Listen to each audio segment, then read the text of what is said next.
देखिए, एक ज़माना हुआ करता था जब लोगों के घरों में कलर टीवी होना या ब्लैक एंड वाइट टीवी होना एक बहुत बड़ी बात होती थी। लेकिन आज के टाइम में हर एक इंडियन के घर में स्मार्ट टीवी या नॉर्मल टीवी का होना लगभग तय है। और आजकल तो लोगों के घर में जो बॉक्स टीवी पहले के थे उनका कोई वैल्यू ही नहीं रह गया। लोग उसको उठा के कचरे में फेंक दे रहे हैं और नई टीवी को ला करके घरों में इंस्टॉल कर रहे हैं। यहाँ तक कि पुरानी खराब हुई टीवी को भी रिपेयर करवाने से अच्छा लोग नया लेने में प्रेफर कर रहे हैं, क्योंकि टीवियाँ जो है आजकल के मार्केट में इतनी सस्ती हो गई हैं। लेकिन आखिर क्या वजह है कि सोनी, सैमसंग और एलजी और पैनासोनिक जैसे जो ब्रांड्स हैं उन्होंने अब भी अपनी टीवी का रेट जो है पुराने से लगभग थोड़ा सा कम किया होगा, लेकिन लगभग उतना ही रखा है। लेकिन वहीं पर अगर दूसरी साइड में देखा जाए तो जो अदर कंपनियां हैं उन्होंने अपने जो टीवी का प्राइस है वो बहुत ज़्यादा कम रखा है। अगर आप साइज़ को कंपेयर करेंगे, एक 32 इंच की टीवी सोनी सैमसंग की हो या एक 32 इंचेस की टीवी एक नॉर्मल या मान के चलिए असेंबल टीवी को, तो उन दोनों में लगभग 3 गुना जो है प्राइस का डिफरेंस होता है। तो आखिर ऐसी बात क्या है? और अक्सर जो है ये देखा जाता है कि जो सोनी, सैमसंग, एलजी या अदर ब्रांड्स की जो टीवी होती है उनके प्रोडक्ट्स के मुकाबले इनके प्रोडक्ट में काफ़ी ज़्यादा डिफरेंस या काफ़ी अलग तरह की क्वालिटी को देखने को मिलता है। और सबसे ज़्यादा कन्फ्यूज़न हम इंडियंस में तब आता है जब हम कोई नई टीवी परचेस करने के लिए किसी शोरूम या ऑनलाइन जाते हैं, तो हमें ये समझ में ही नहीं आता कि हमें आखिर किसकी कौन सी टीवी बाई करनी चाहिए। अगर हम फीचर्स देखने लगते हैं तो हमारी एक्सपेक्टेशन के मुताबिक जो फीचर्स होते हैं वो जिस टीवी में अवेलेबल होते हैं वो टीवी या तो बहुत महंगी होती है, और जो हमारी बजट रहता है उसके हिसाब से जब हम कोई टीवी देखते हैं तो उस हिसाब से या तो हमें ब्रांड नहीं मिलती है या तो फिर उसमें जो है उतने फीचर्स नहीं होते हैं। तो ये सारा कन्फ्यूजन हमारे मन में बना रहता है। आखिर क्यों, किस वजह से इन लोगों को ब्रांड कहा जाता है और किस वजह से इन लोगों को थर्ड क्वालिटी टीवियों में गिना जाता है? चलिए आज की इस वीडियो में हम लोग इसी बारे में पूरा डिस्कस करेंगे। वीडियो को लास्ट तक जरूर बने रहिएगा।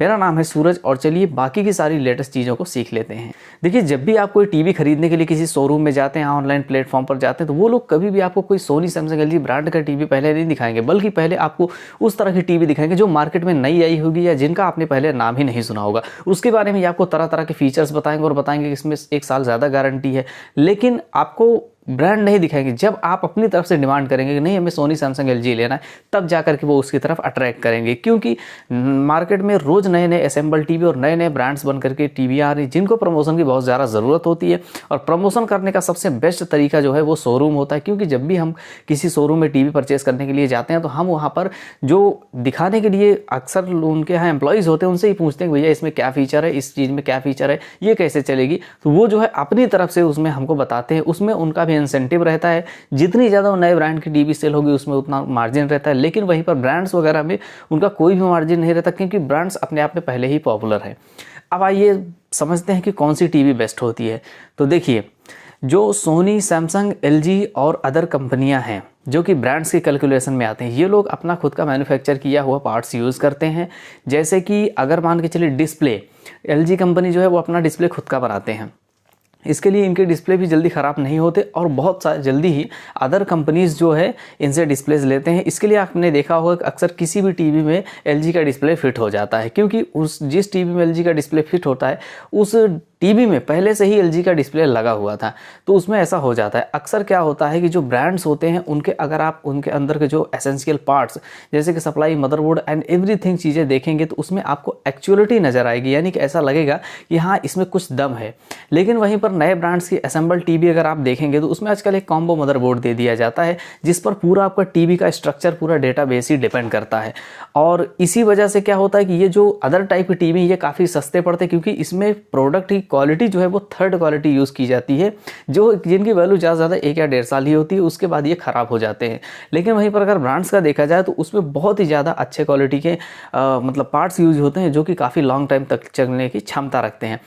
अब बात करते हैं कि पहले जो ब्रांड्स के प्रोडक्ट होते थे, यानी टीवियाँ होती थी, वो बहुत ज़्यादा महंगी बिकती थी। अब क्या हो गया, सस्ता हो गया। तो देखिए क्या हुआ, जब से Xiaomi और TCL जैसी कंपनियों ने मार्केट में कदम रखा तो इन्होंने बहुत ही ज़्यादा फीचर्स के साथ अच्छे क्वालिटी के टीवी को मार्केट में लाया। इसकी वजह से क्या हुआ, कस्टमर का ध्यान इनकी तरफ डाइवर्ट हुआ, जैसे इन्होंने मोबाइल के सेक्टर में किया था।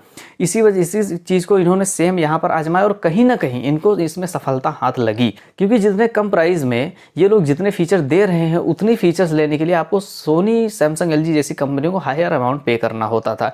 और यहाँ तक कि जब तक ये टीवियाँ नहीं आई थी तब तक इन लोगों की टीवी अगर आप 40-45 इंच तक भी लेते जाएँ तो आपको 80,000 से लाखों रुपए तक पे करने होते थे। अब चलिए बात करते हैं कि आखिर ऐसा क्या हुआ कि इन्होंने भी अपना टीवी का रेट घटाया। तो देखिए ऐसा है, सैमसंग, सोनी, एलजी ने अपना रेट घटाया नहीं, बल्कि इनके जो मतलब प्रोडक्ट की क्वालिटी होती थी वो पहले एक ही क्वालिटी होती थी नंबर 1, लेकिन इन्होंने उसे तीन सेक्टर में डाइवर्ट किया, first quality, second quality and third quality.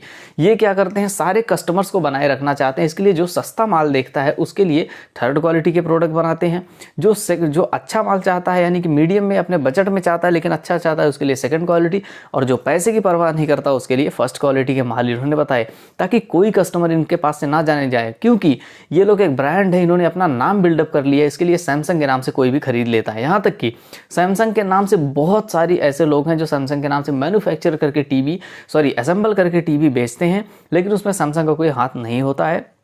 आप लोगों को बता दूं, ओरिजिनल सैमसंग की टीवी की पहचान करने का तरीका है कि आप उसके पीछे मॉडल नंबर चेक करें। अगर आपको यूजे से करके मॉडल नंबर स्टार्टिंग मिलती है तो वो ओरिजिनल टीवी है, अदरवाइज वो एक असेंबल टीवी हो सकती है। इसके अलावा सोनी में KLV, और मैं इस वीडियो डिस्क्रिप्शन में एक लिंक दे दूंगा जहाँ पर जाकर के आप किसी भी ब्रांड की टीवी को पहचान सकते हैं कि वो ओरिजिनल है या डुप्लीकेट।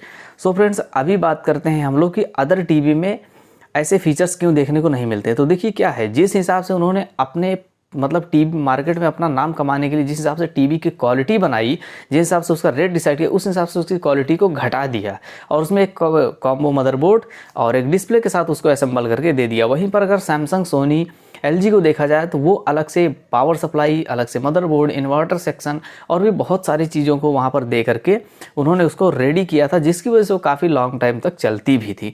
और इसी वजह से क्या हुआ कि जो प्लाज्मा पिछले टाइम में कुछ चलता था उसका क्रेज लगभग खत्म हो गया, क्योंकि प्लाज्मा काफ़ी एक्सपेंसिव होता था और बहुत ही ज़्यादा भारी मात्रा में उसमें पार्ट्स यूज किए जाते थे और वो काफ़ी वजन भी होता था। इसके लिए लोगों को काफ़ी ज़्यादा पसंद भी आया, लेकिन अभी उसका धीरे धीरे क्रेज इन LED टीवी की वजह से खत्म हो चुका है। यहाँ पे सवाल ये आता है कि अगर ये जो कंपनियां हैं जो बहुत ही सस्ते कम कीमत में बड़ी से बड़ी टीवी हमको दे रही हैं अच्छे के अच्छे फीचर के साथ, इसमें इनको फायदा क्या है। तो दोस्तों मैं आपको बता दूं कि ये एक मार्केट बनाने का तरीका है। फर्स्ट ऑफ ऑल क्या करते हैं, ये आपको बहुत ही ज़्यादा सस्ते कीमत में अच्छी क्वालिटी के साथ टीवी देते हैं, आप उनको चलाते हैं ले जाकर के, ताकि लोगों के बीच इनका नाम बने। ये अभी इन्वेस्टमेंट कर रहे हैं, आगे चल करके जैसे जैसे इनका ब्रांड बनता जाएगा, जैसे जैसे लोग इसके बारे में जानना शुरू करेंगे, वैसे वैसे लोग ये अपना प्राइस भी इंक्रीज करते जाएंगे। जैसे कि जब MI की टीवी स्टार्टिंग में लॉन्च हुई थी उसका कीमत जो है 12-13 हज़ार रुपये एटलीस्ट हुआ करता था, इस टाइम जो है 32 इंच की टीवी अपना 18 हज़ार में बेच रहे हैं।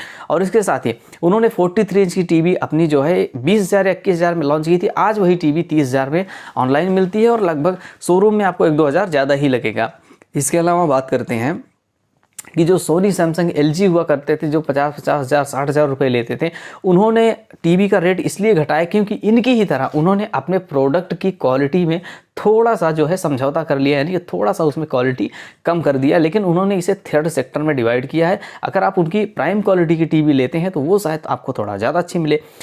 और अब मन में सवाल आ रहा होगा कि कौन सी टीवी लें जो जल्दी ख़राब रहा हो। तो देखिए, टीवी का ख़राब होना या ना होना ये आपके घर के माहौल यानी कि एनवायरनमेंट पे डिपेंड करता है। अगर मान के चलिए आपने टीवी को किसी खिड़की के पास लगा रखा है जहाँ पे बहुत ज़्यादा बारिश की वजह से मॉइस्चर आते हैं, तो आपकी किसी भी ब्रांड की टीवी हो 1-2 साल में ख़राब होने के चांसेस उसके रहते हैं, क्योंकि LED टीवी जो होती है वो बॉक्स टीवी जितनी स्ट्रांग नहीं होती है, ये सभी जानते हैं। इसके अलावा अगर हम बात करें कि क्या हम अगर नॉर्मल ब्रांड या किसी असेंबल ब्रांड को या किसी चाइना मॉडल ब्रांड को लेते हैं तो क्या वो जल्दी ख़राब हो जाएगा। तो देखिए ऐसा है, डिपेंड करता है कि वो किस एनवायरनमेंट में टीवी लगी हुई है और डिपेंड करता है आप उसके किस तरह के फीचर्स को यूज़ कर रहे हैं। क्योंकि जैसे सोनी, सैमसंग, LG में जो स्मार्ट के फीचर होते हैं वो एटलीस्ट लाइफ टाइम के लिए दिए जाते हैं, लेकिन वहीं अगर एक असेंबल टीवी को देखा जाए तो उसमें जो भी फीचर्स दिए होते हैं जैसे यूट्यूब, नेटफ्लिक्स, प्राइम, इन सब का जो है एक कॉन्ट्रैक्ट बेसिस होता है कि वो 2-3 साल ही वर्क करेंगे आपकी टीवी में, इसके बाद वो एक्सपायर हो जाएंगे। तो फ्रेंड्स, आई होप कि आपको एक अच्छी और एक नॉर्मल टीवी या फिर मतलब टीवियों के बारे में जितने भी डिफरेंस है वो सब समझ में आ गए होंगे। कौन सा ब्रांड लेना है ये आपके बजट, आपकी इच्छा और उसके ऊपर डिपेंड करता है। मैंने सारी चीज़ें आपको उसमें क्वालिटी या नॉन क्वालिटी सब कुछ बता दिया है।